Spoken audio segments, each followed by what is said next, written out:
வியாசமா முனிவரின் கந்த புராணம் 6ஆம் பகுதி. பானுகோபன் ஏற்கனவே தோற்று உயிர் பிச்சை பெற்று வந்த நிலையில் அதே பிச்சை சூரனுக்கும் முருகப்பெருமானால் இடப்பட்டதால் அசுரனின் அரண்மனை ஆடி கிடந்தது. தந்தைக்கும் தனக்கும் நடந்த அவமானத்தை துடைக்க வேண்டும். மறுநாள் போருக்கு செல்ல துணிந்தான் பானுகோபன். சூரபத்மன் அவனுக்கு சில ஆலோசனைகளை கூறினான். சூரன் தன் தாயான மாயா தேவியிடமிருந்து பலமான ஒரு அஸ்திரம் வாங்க கூறினான். அதன் பெயர் மோகன அஸ்திரம். இது முன்பு தாருகன் பயன்படுத்தியதை விட சக்தி மிக்கது. அது பாயுமிடம் எல்லோரும் மயங்கி கிடப்பார்கள், மூர்ச்சையாவார்கள். பானுகோபனின் பாட்டியான மாயா தேவியும் அதை பானுகோபனுக்கு வழங்கினாள்.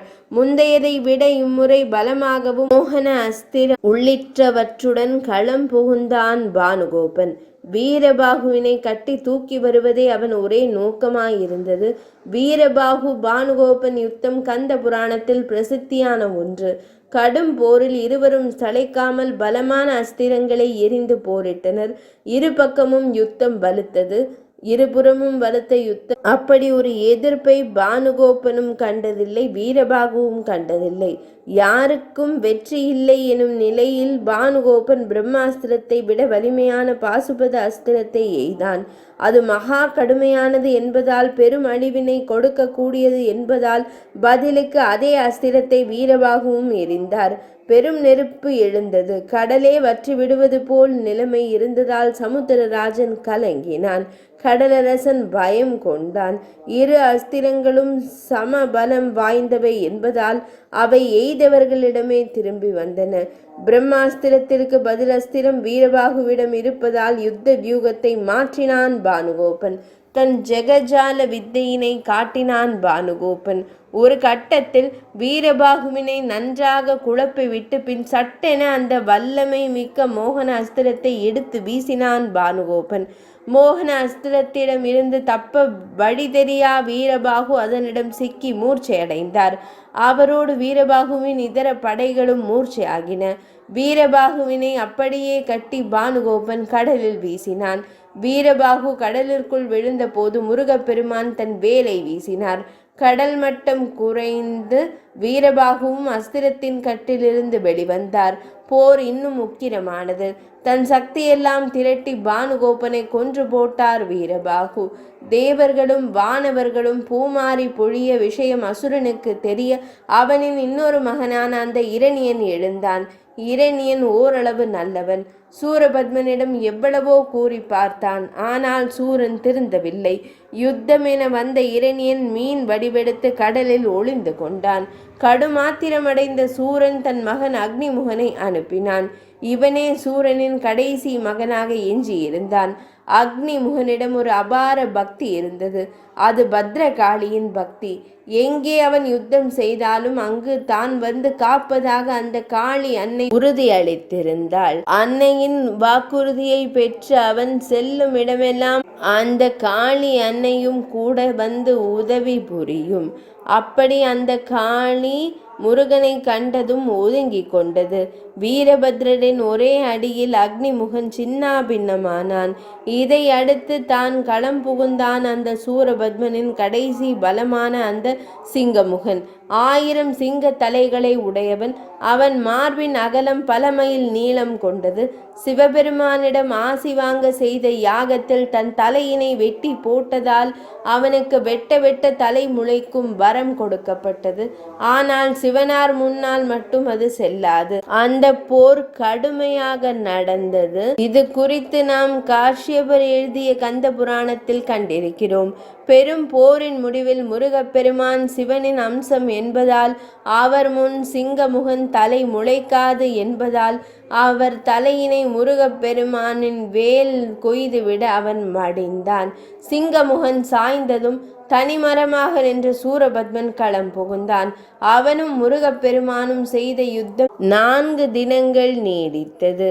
இந்த யுத்தம் கஷ்யப முனிவர் தமிழில் கூறியபடி மாறாமல் அப்படியே வியாசமா முனிவரின் கந்த புராணத்திலும் இருக்கின்றது.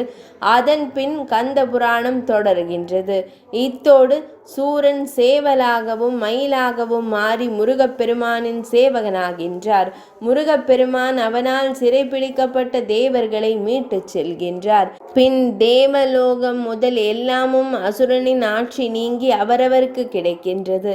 எல்லோரும் அசுரர்களால் என்னென்ன இழந்தார்களோ எல்லாமும் முருகப்பெருமான் இழந்தவர்களுக்கு திருப்பி கொடுக்கின்றார். முருகப்பெருமானுக்கு தன் மகள் தேவசேனையினை தேவேந்திரன் திருமணம் செய்து வைக்கின்றார்.